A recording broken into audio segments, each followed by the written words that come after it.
The theatrics never end. They can't get out of their own way. What exactly do they owe you? I think the wording is ignorant. It just shows you how ignorant these women and their league is. They paid you what they owed you. Before we get into the show, I like the fact that I got a little thing right here, and my man Dylan asked me if I was already scrapping.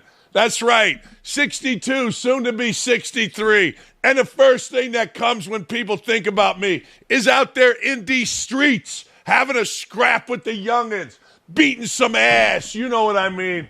Actually, it was probably jelly that was on my face or something. I don't know. I know I didn't shave this morning because I'm trying to go for a look. I shaved my head some, but I'm trying to go for a look. So I don't know. Maybe my wife and I got frisky last night, but I won't go into those details. Anyway, speaking of frisky, spicy, whatever you want to call it, the WNBA, the world's dumbest league with the world's most insufferable players, is at it again.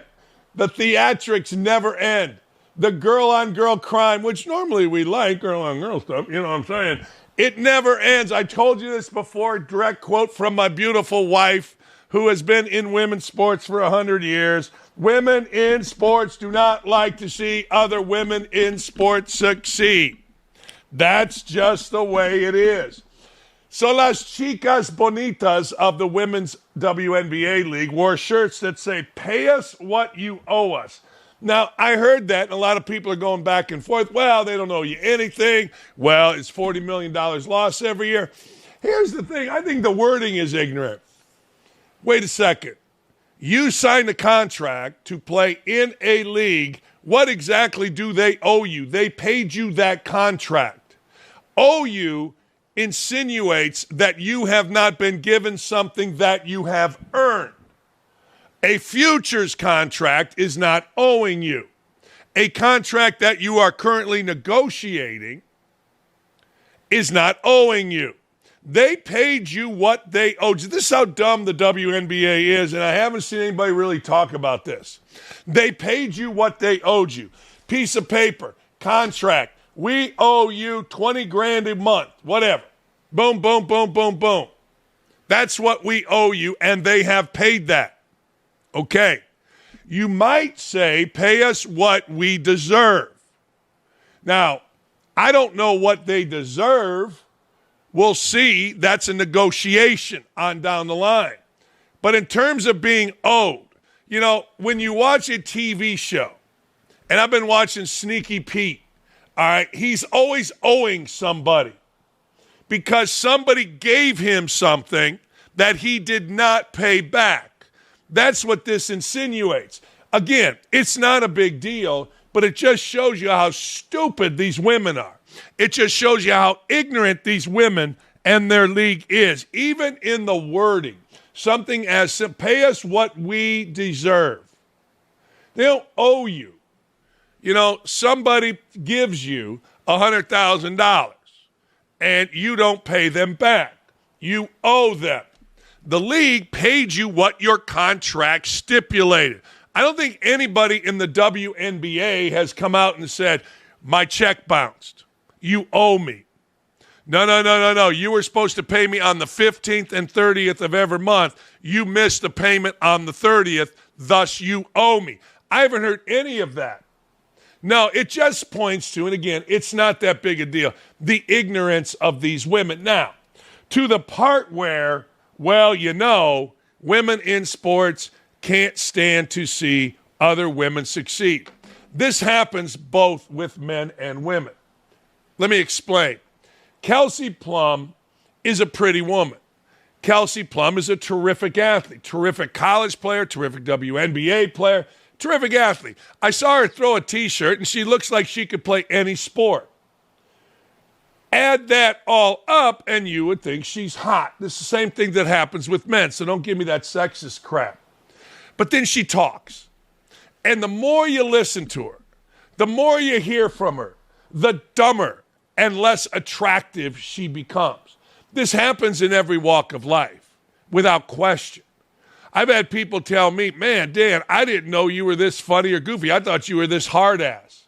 People's perception of you changes. And I don't know if that was a good thing or bad thing. I'm just saying People's perception changes once you start letting them see who you truly are. And Kelsey Plum goes from, yeah, you're a kind of hot girl, to complete dumbass. And it's not what she says, it's what she says combined with how she says it. She is a moron. Kelsey Plum is going to, for whatever the reason, take a shot at Caitlin Clark and her, quote, team for not being, quote, present when discussing the decision to wear us, pay us what you owe us shirts. Maybe Caitlin Clark was smarter than this moron, Kelsey Plum. Maybe, although she wore it, she knew they don't owe us anything. We're negotiating a new deal. That's far different. I digress. Here's Kelsey Plum. And tell me after watching this, get away from the fact she's kind of hot. Tell me after watching this that this isn't a Jeep, jealous, ego, envious, petty woman right here. Chanting and such. Well, it was a very powerful moment. We didn't, at least as players, we didn't know that was going to happen. So I think it was kind of like a genuine surprise. But the T-shirt, just United front, was determined this morning that we had a meeting for, and not to title tell, but 0 members of Team Clark were very present for that. But no, we were just we had a very not really needed to be mentioned. I'm trying to make the situation light, okay? But yeah, no, I think it was just all of us getting on the same page for the game. We wanted to do something that was just united and collective, and I thought that was a very powerful moment and got the point across. And sometimes you don't have to say anything. That's just a very insecure, childish woman. And her friend over there, Sabrina Ioskin, whatever the hell her name is, was sitting there going, what the hell? Kelsey Plum famously last year picked up Caitlin Clark 94 feet in the WNBA All-Star game. Kelsey Plum, again, it's just a matter, the more you hear from these women, the dumber they are. Angel Reese is talking about, hey, we're threatening to sit out. Go sit out. I mean, look, the NFL is coming. I mean, we're literally in camp now. Go sit out. Anyway, here's Kathy Engelbert, who's the commissioner. She wants to expand revenue sharing. We've been talking about different ways to do revenue sharing. There is a revenue sharing in our existing CBA that is expiring after this season. So we already have our revenue sharing. But we were in a very different place in 2020 than we are in 2025. So I think you'll see the revenue sharing be a much more lucrative one as we go forward because we're in a better place, quite frankly. So I think, again, that's why I'm so optimistic that we're going to do something transformational here, because we want the same things as the players want. We want to significantly increase their salary and benefits while balancing with our owners their ability to have a path to profitability as well as to continued investment. You see, tens of millions of dollars being invested in practice facilities and other player experience by teams, and we want to strike the right balance between those two so that can continue, because that's helped our hyper growth, it's helped our free agency, it's helped our players, play in places where they're getting a great player experience, so that's going to continue, I think, no matter what we do here. But it's a balance between those two. But there is a proposal on both sides around revenue sharing. There you go. All right, and good. I mean, David Portnoy pointed out, look, we can get stuck on that $40 million, but hey, the league is expanding. Money's coming in from TV contracts, and yes, you are in a different place, but it's a dangerous place, I'll tell you why, because Caitlin Clark's starting to remind me of Lynn Sanity. She's starting to become one of them. She is. She's starting to believe her own bullshit. I'm just telling you, I've studied players for years and years and years. It was my strength.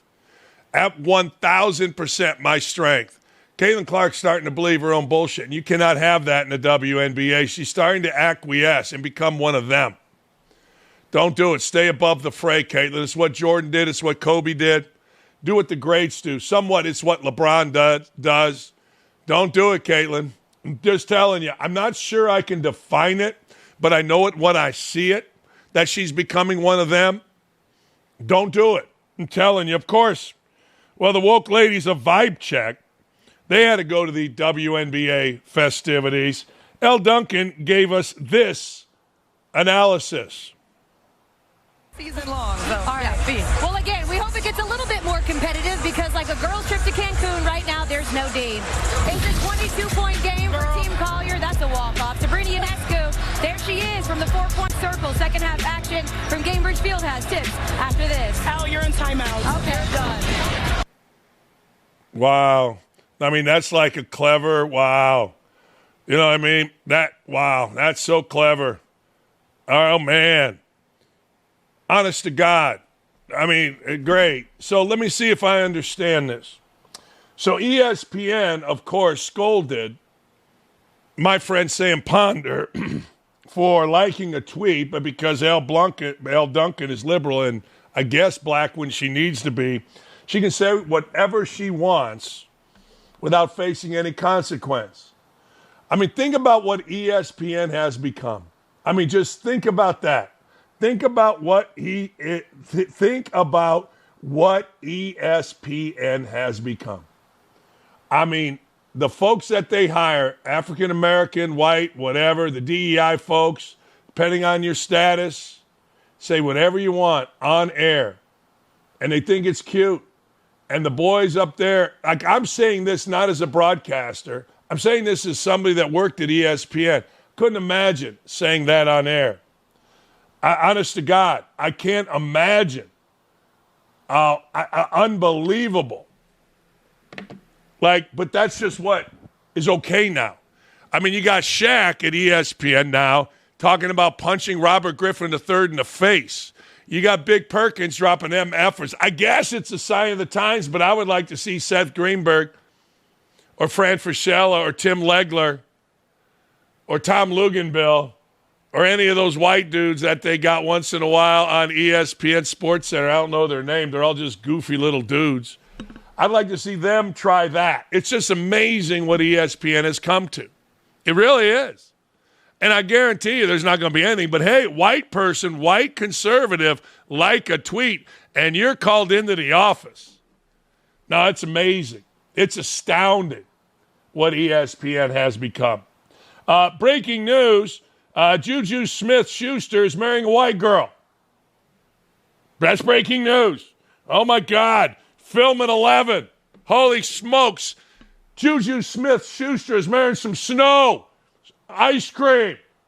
Oh, my God, Ryan Clark, what's happening here? So many African-American athletes weren't marrying that snow. None of them can possibly talk about African-American issues ever again. Oh, my God, the horror. Hey, you enjoying the show? Why wouldn't you? It's the best show on TV. It's the only show where you're getting unabashed, honest truth by an angry, bald white man.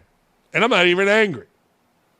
Anyway, make sure you head on over to youtube.com/@OutKick/videos to like, comment, and subscribe. I get a lot of racist comments in my Instagram. I get a lot of racist comments. But guy said today, I haven't gotten any in a long time. I don't know. Maybe I haven't. Never miss our great content, whether it's me or Ricky or Hot Mike or Clay or Tommy, whether it's Riley, Tyrese. We got it all right here. And by the way, you can go get these shirts. Don't at me. That's right. You can go get these shirts over at the OutKick store.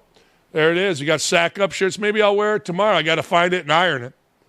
Shop the new Sack Up t-shirt over at OutKick. I'll wear it tomorrow. I'll find it and I'll iron it. Nothing like a dude in a strip joint. I mean, there are two things that are undefeated for administrators. One is money. Two is the sex. Every time I see a high school administrator, every time I see a high school coach that gets fired unexpectedly, teacher, I think one of two things. One, they've either stolen money, or two, they've had sex with somebody they shouldn't be. Well, sex also goes to strip clubs. Uh-oh. Dun-dun-dun-dun. NFL Executive Director Lloyd Howell, who looks so distinguished. He stands up there as a proud black man. He wears his glasses. His cut is fresh, yo. He's got the finest suits. He stands up there very Obama-esque. Turns out he's Obama-like. The facade doesn't match the actions. What? According to an outside investigator hired by the union, Howell, well, let's just get into it. Howell resigned. And they're beginning to find out why he resigned. The straw that broke the camel's back was reports circulating that Howell's resignation was tied to, wait for it, pole dancers, strip clubs, 8 hours in a strip club at one point with other union members and other peoples of the union. My man, Thurston Howell III, baby. ESPN reported Friday afternoon Howell resigned after an outside investigator hired by the union received documents this week showing how, listen to this, he charged the union for the strip club visits, including a $738 car service that took him from the Fort Lauderdale International Airport to a well-known all-night, all-nude strip club in Miami Gardens called Tootsie's Cabaret. I've been to Tootsie's in Nashville on Broadway, the famous bar where a lot of famous musicians got their start. But, if it's good enough for the distinguished gentleman that's the head of the NFLPA, it might be good enough for me. I'm not strip club guy. I'm not. Never have been. A lot of my friends want to go to a strip club. Not my thing. Never has been, weirdly. Yeah, I'm not really, I don't know. I feel bad for the girls. I do. In fact, we were at a bar in a hotel in Vegas. What was it? The MGM? I don't know, one of those bars, and some girl was dancing, like a stripper, but had a bikini on the bar. I sent a picture to my daughter. I said, hey, stay in school, would you please? This is where you end up, and you have no daddy issues, by the way. But anyway, one receipt obtained by ESPN shows Thurston Howell III, a.k.a. Lloyd Howell, what's wrong with people, was picked up by a car service at the airport north of Miami, November 2nd, 2023, 10:26 p.m. Car's first stop was a strip club. 8 hours later, look at him. Look at this distinguished gentleman. Fresh cut, glasses, tie-tied, power blue suit. Look at all distinguished. Obama-esque. A fraud. The car dropped Howell off 8 hours later at 6 a.m. at his condominium in Sunny Isles Beach, the receipt shows. Apparently that condo is a big deal, too. During the NFLPA Summit, February 21st, Howell accompanied 2 union employees to the Magic City Club. We going to the club. For an outing that included $2,426 in charges, including cash withdrawals ranging from $200 to $525 from the club ATM, according to ESPN. Howell and his 2 NFLPA lackeys used 2 VIP rooms. What happens in those? You get a squeezer? What are you doing? The purpose of the outing, per the expense report, was player engagement. It was a player engagement event to support and grow our union. See, at least over here, I read this story the other day, and a friend of mine, who shall remain nameless, says that when you go to PT's, the big strip club in Indy, the receipt shows Indianapolis Restaurant Group. Look at this guy. Man, I mean, he bullshitted his way to 2 things. One, he diversified and bullshitted his way to be head of the NFLPA union. I liked Morris Smith. I told you, the former boss of the union, I sat down playing with him. I liked the guy. I introduced myself. He didn't know me, but we had a nice chat. Really interesting guy. Now here comes this buttoned-up clown. Now, the other thing he did was he was involved in a double dip. He was running the union while trying to be in the ownership group to buy a franchise. He can't do that. And he suppressed reports from his own union of collusion towards his own union. This guy's a beauty. This guy's perfect. Look at him. Everybody would hire this guy. This guy walks in the room all African-American and buttoned up and, the whole deal. You're like, hire him. And then like every other dude, it's either money, which he was involved in, by being a double dipper, trying to purchase a team while running the NFLPA, or the sex, which is the strip club. Ladies and gentlemen, book it. Sometimes you have to listen to the voice of experience. Sometimes you have to listen to somebody that sees it, looks for it, knows what to look for too, and it's always the same. Money and the ladies. All right. Thurston Howell, Lloyd Howell says this: it's clear my leadership has become a distraction to the important work the NFLPA advances every day. See how the words he uses? He's perfect. He'll get a new job. For the reason I've informed the NFLPA Executive Committee, I'm stepping down as Executive Director of the NFLPA and Chairman of the Board of the NFL Players, effective immediately. To make matters worse, many around the league thought former NFLPA President J.C. Tretter would be the likely replacement. His dumb ass resigned too. He submitted his resignation. You cannot make this stuff up. I mean, it has been going on for years. Black, white, green, purple, steel union, players union, doesn't matter. Police union, it doesn't matter. These dudes that look too buttoned up, look at it. This guy at least doesn't look buttoned up. He looks kind of stupid. He looks like he went through that phase where he didn't know whether he was white, black, a rapper, or a football player. I get it. And now his dumbass, J.C. Tretter, he out. It's always the same thing. It really is. It's unbelievable.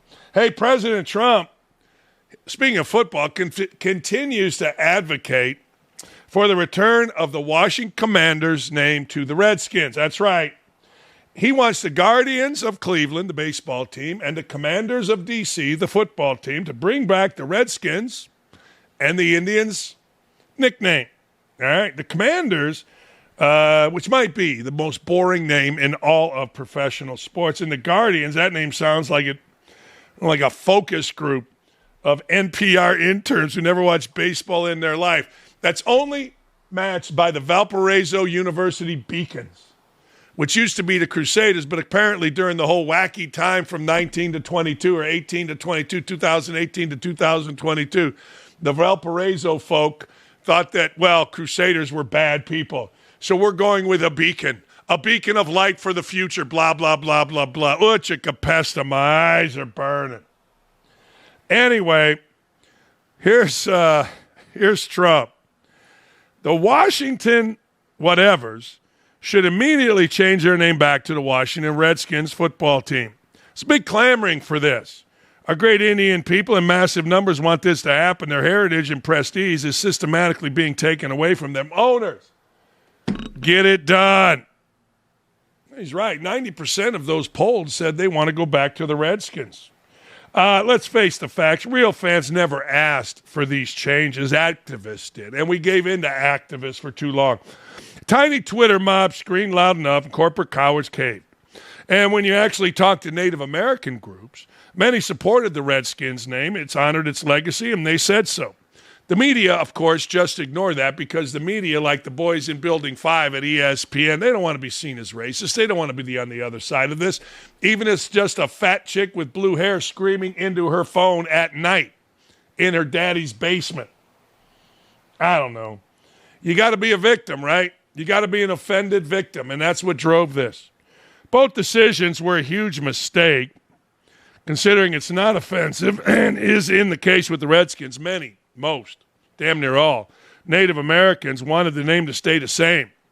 With the cultural attitude shifting in a more conservative direction, Trump wants both sports teams to ride that momentum and revert back to their previous names. My best guess ain't happening. This ain't happening. Whether the franchises follow through remains to be seen, of course. It would certainly be a great step in the right direction to erase some of the most obvious reminders of how wokeness worked to ruin sports. Chances are Trump isn't going to let up on this issue anytime soon. Once he sets his mind to something, he rarely ever does. Really good article by Armando. Really good. Really good article. In the latest development, listen to this. Trump has threatened to put a restriction on the Commanders' new stadium if the team doesn't return to the Redskins' name. Trump followed up on True Social with the following. I may put a restriction on them if they don't change the name back to the original Washington Redskins and get rid of the ridiculous moniker, the Washington Commanders. I won't make a deal for them to build a stadium in Washington. The team would be more valuable and the deal would be more exciting for everyone. Adam Schefter went in. He went in a frenzy. Donald Trump is threatening to hold up a new stadium deal for Washington's new NFL team if it does not resolve the old name of the Redskins. That is considered offensive to Native Americans. No, it's not. 90% said it wasn't, according to our friend Bobby Barack in an article today. Let's be honest. The name isn't offensive to Native Americans. The name is offensive to white liberals, period. The brothers don't care. I don't care. White dudes don't care. The only people that care is crazy-ass liberals. And we know this. We always know this. We do.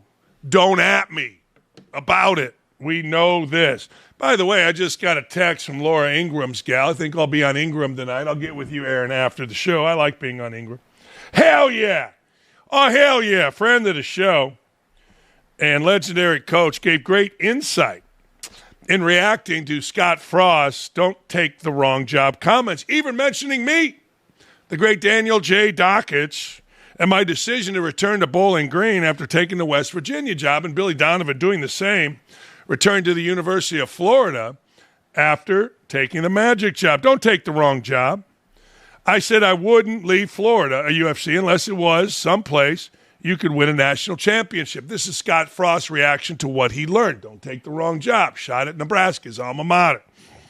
I got tugged in a direction to try to help my alma mater and didn't really want to do it. It wasn't a good move. I'm lucky to get back to a place where I was a lot happier. Yeah. All right. There you go. Now, look. Here's what Meyer has. And I'm sorry. Here's what Meyer had to say. So I will say this, Mark, that you do take jobs and you love to play. When I left Bowling Green and I went to Utah, I loved Bowling Green. I had a quarterback coming back, and I can give you the reason why somewhere down the road. And then I get to Utah, and all I keep hearing about is the Mormon this, the Mormon that. You can't recruit a black athlete. You can't do this. I'm like going, I'm there. And I start recruiting, and I remember your mind starts playing games with you. I just left an incredible team, and I'm starting to hear all this chatter, and they're using that against us in recruiting. And I remember saying, I'm going to go back to Bowling Green. And I called Shelley, and I said, we're not going to win here. Your mind starts playing games with you. Of course, I didn't. I talked to some people, and all that stuff about the Mormon, about the black cat, that's not true. Obviously, it's an incredible place. They're having I think one of the top places in the country. However, I was also with Billy Donovan, Mark, when he was in Florida, and he left to go to the Magic, came back. Think about that. And then I was also with Dan Dakich as a basketball coach at Bowling Green, hottest coach in America. He takes a job at West Virginia. I get a call about 4 days later, and he said, this ain't what I thought it would be. I'm coming back. They both came back. So I get that. I get you sometimes put your feet down somewhere and you're like, uh-oh, this ain't Kansas. That's what they say. The grass ain't always greener. Yeah, grass ain't always and it's greener. the fit. Like, There you go. Yeah, I don't know if I was the hottest coach in America, but I certainly had options. So anyway, yeah, I did go, but mine was a little different. They were cheating, and they wanted me to cheat, and I'm like, yeah, it ain't happening. And so I left, and now that I'm a little bit older, I should have stayed, even if I got fired after a couple of years. Hell, they were paying me $500 starting out per year, and going up, I went back for $125. That ain't smart. I'd be living like, I don't know. But anyway, I've never messed with Happy, and Urban is right. And I appreciate Urban putting me in there. But if you said Urban Meyer, Billy Donovan, Dan Dakich as a coach, now not as a human being, I'll take my chances with anybody on earth. But as a coach, I mean, who doesn't belong? That would be me. Got everybody hurt at Bowling Green, and the rest is history. Started this remarkable media career that has gotten me in trouble a lot of different times, and I'm kind of digging it. Anyway, I digress. Man, I don't know. Are y'all happy? Let me ask you this question. Are y'all happy? Y'all went out and you crushed, absolutely crushed, Astronomers CEO Andy Byron. You crushed him and that girl, Cabot, who apparently married a really rich dude, the HR director. You crushed her like it was nobody's business. You crushed her and him. And you can't wait, and you still do. I mean, there's Coldplay kiss cams at different games now. I've never seen anything like it. But I guess all of you don't abide by the Bibles. Let he without sin cast the first stone. Now, full disclosure, I've never cheated on my wife. Never, ever. I didn't take girlfriends too seriously, But once I got engaged or married, I wasn't cheating. I wasn't. It was a hard, I have a rule, don't complicate winning. And I felt like in marrying my first wife, I was winning, and my second wife, I am winning. But never cheated on. So it wasn't my thing either. I wasn't the guy that needed the sex. However, many people that I know and many people that you know and many people that are held in high esteem, including damn near every president of my lifetime, has cheated on his wife. He without sin cast the first stone. I laughed like most people did at the Coldplay couple. I thought, oh, man, that's a bad sin. And then I saw the piling on, and I'm like, stop, whatever. It's none of my business. Nicole Arbaugh, who does Big Ten football and basketball for NBC, Big Ten Network, and others, is like, I must talk to the other woman over here, the one laughing. I'm like, why is that your business? It's not anybody's business. Okay, so now are you happy? CEO resigned. Okay, he's going to lose half his fortune. He's going to lose his wife. He's resigning from his job. Does that make you happy? I mean, really, those of you that got moralistic on it, does that make you happy? I suppose it does. CEO Andy Byron, caught in the infamous Kiss Cam scandal at a Coldplay concert earlier this week, resigned Saturday. The company announced this comes just days after Byron, a married man, was caught on Kiss Cam while attending a Coldplay concert with the company's head of HR, Kristen Cabot. The story has taken so many twists and turns, getting hard to keep track of all the gossip. But the CEO officially resigned on Saturday per a statement released by astronomer to Fox News. As stated previously, astronomer is committed to the value and culture that have guided us since our founding. Our leaders are expected to set the standard in both conduct and accountability, and recently the standard has not been met. No, it hasn't. This is like a cliche, right? This right here is a cliche. The good-looking CEO with the good-looking HR lady. I'll give her good-looking. What the hell?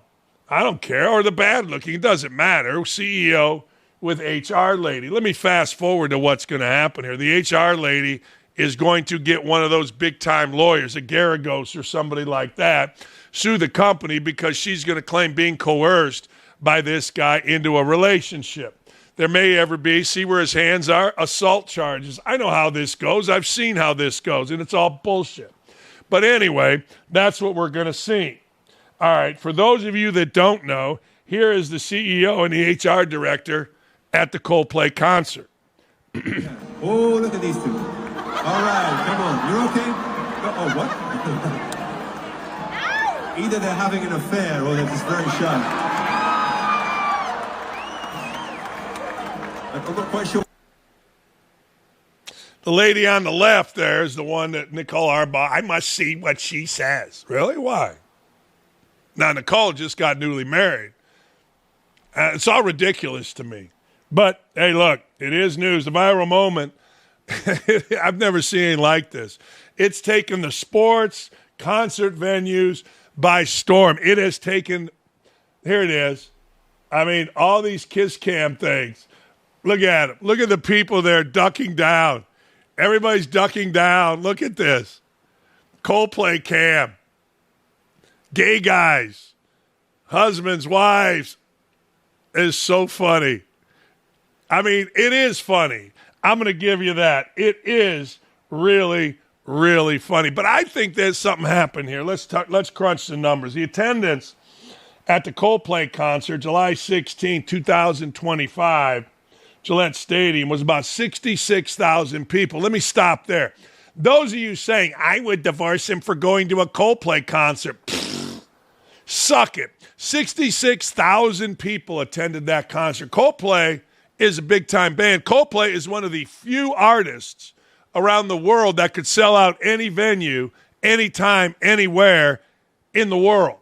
So I get it. You're like, well, I wouldn't go to a Coldplay. I would. Why not? Why wouldn't I? What's wrong with Coldplay? I don't know.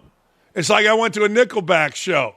And people are, you would go to Nickelback. Yeah, so would the entire 20,000 people that packed into wherever the hell the venue is up there. I call it Deer Creek, but it's not called Deer Creek. Klipsch. I don't think it's Klipsch anymore. I don't know. It's an outdoor concert place. So that's first and foremost. I don't want to hear that nonsense. All right. Second of all, The probability of Andy Byron and Kristen Cabot to be selected for the Kiss Cam is 1 in 22,000. That's the same probability as a hole-in-one in golf by an amateur golfer. I'm an amateur golfer that's played 1 million rounds of golf, and I've never gotten a hole-in-one. Now, we're saying here, your sins will find you. Yeah, I don't know. This sounds to me a bit like a setup. I'm not saying it is. I know it's probably not. But when you look at the numbers, it feels like a setup. Somebody knew a cameraman. I don't know. Now, does that excuse it? Hell no. Does it make it better for the kids, the families, the wives, the husbands involved? Hell no. Does it make it better for the company and its employees? Hell no. But I'm just saying it feels like a setup. It's got that, I don't know kind of a thing. I'm just saying. Hey, Scotty Scheffler, I don't know, man. Scotty Scheffler's on track to become the most dominant golfer of all time. Clay Travis, the HMFIC of our place, he certainly thinks so. Scotty Scheffler is the most dominant golfer since Tiger. He's smoking the field. How long can he keep this pace up? Just turned 29. Seems like he's much older, still really young. 3 down, 1 to go. Scotty Scheffler will try to complete the career Grand Slam on his 30th birthday in the 2026 U.S. Open. Man, here's his career accolades. 4 major championships. Now, before we get into Tiger-esque type things, let's understand something. Golf is a mother. 4 championships, Masters twice, PGA in the Open, 17 tour victories, FedEx Cup champ, Rookie of the Year, Byron Nelson Award for lowest stroke average. I mean, he's on a roll. He's on a precedented roll that Tiger Woods did. His numbers over his last, 30 starts compare very favorably to Tiger's prime of 30 starts. But having said that, golf is a bitch, man. Golf is tough, and he's making it like Tiger did look way too easy. He is. I hope he continues it. I've said forever. I absolutely dig dynasties. I dig undefeated seasons. And we watch to see if somebody breaks a home run record. And we watch to see if somebody breaks a season victories record. I love that stuff, man. I love that stuff. I'm wrong. By the age of 29, according to my man here, Aaron, I can't even read today, Spielberg, Tiger had 10 major championships. I remember watching Scotty a few years ago. He hadn't won, and everybody said once he wins, the floodgates are going to open, and they have. Anyway, yeah, he ain't Tiger, but he is winning at a Tiger-like pace, which in my opinion makes it fun. I read a lot of people say golf has become boring because he's not this flamboyant personality. He's not this energizing guy. He's a white kid from a white country club. Yeah, I don't care. I love greatness. I love greatness and everything. To this day, if Tiger Woods was on the leaderboard at a tournament, if somehow, some way he came back from all the injuries and he was on the leaderboard of some tournament, my fat ass would be sitting right over there watching. All right, we come back. Stock up, stock down. We'll talk about the WNBA weekend with our friend Amber Harding. But when we come back, we got some stock up and stock down. Shannon Sharp back in this hizzy, yo.